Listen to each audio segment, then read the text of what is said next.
Building relationships and creating a thriving classroom culture at the beginning of the school year is so important. So, I'm going to share with you a fun and creative way for students to share about themselves and the things that they love using Canva and using these letter frames. So, right now, you can see on my screen, I have my name spelled out with letters in Canva. I have simply gone into my elements on my sidebar here, and I have clicked on frames and found my letter frames. And I have simply brought in each letter of my name and added it to a page.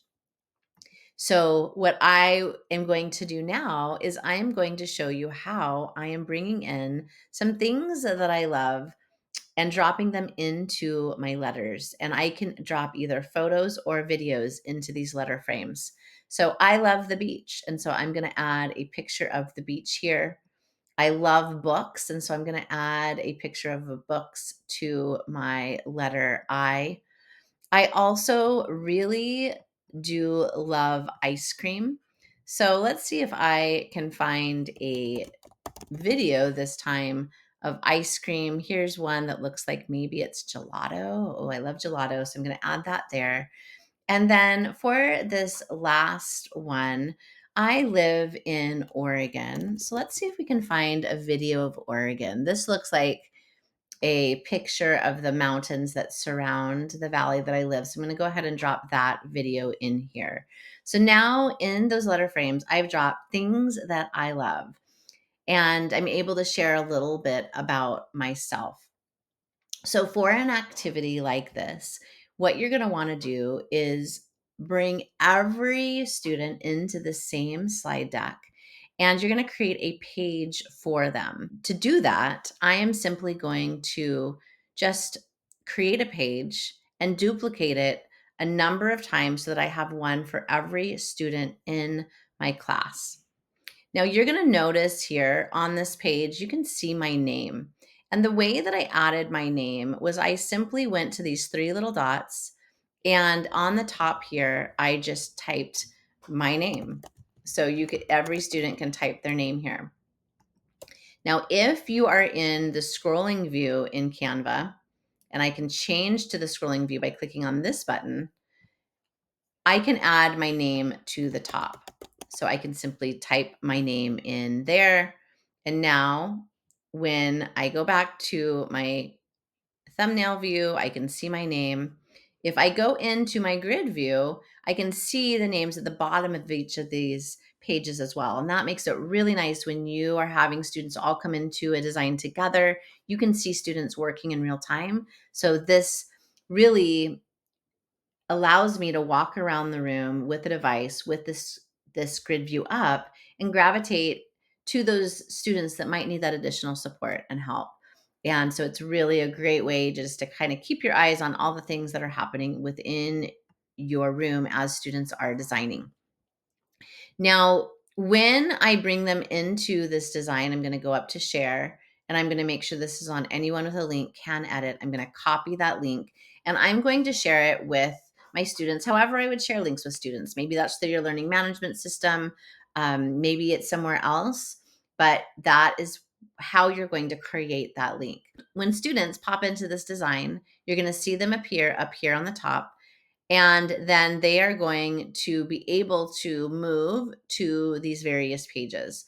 And so if I was working with students that were maybe intermediate, middle, high school, I might ask them to all find a page that has not been claimed and to write their name. And I would show them again how they're going to be able to click on those dots and add their name right up here to the top so that it will appear at the bottom. I would give students a certain window of time to be able to complete this. So I might say that I want them to work on this for 5 minutes. I would simply add my time here on the bottom. I might want to add some upbeat music, maybe some lo-fi focus music. You can decide. You can even turn off the music if you want, and then set that for students to begin designing. I like to model this first. So I would show them how I created my letters, and then they would be able to, in those 5 minutes, to find the letters for their name, be able to add their favorite things, the things that they love. When that time is up, you can go into present mode and maybe give each student a the 15-second, 30-second runway to share. And this is really amazing because when they do this, you're going to get to hear how their names are pronounced. You're going to learn a little bit about their personalities. You're going to learn about the things that they love. And you can write those things down. So you're going to have those conversation starters as you get to know your kids. Now, if, let's say, a student does this really quickly within the 5 minutes and they have a lot of time left over, you can tell them that they can add additional things. So maybe they want to go in to elements, and maybe they love dogs, and so maybe they type in dogs and they can find a picture of a dog, maybe one that even looks like their own dog, that they can bring into their design. They could also go in and change the background to maybe another background if they wanted to. So there's lots of things that they can do to embellish these designs if they have time remaining. But I do recommend you give students a time limit. You can always increase that if you're finding that students are needing that extra time, but do give them a time limit so that this can be all done and you can go into present mode and give students that opportunity to share their designs. So I hope you enjoyed this video, and I hope you really have a wonderful back to school and that this is an activity that you can use to get to know your students.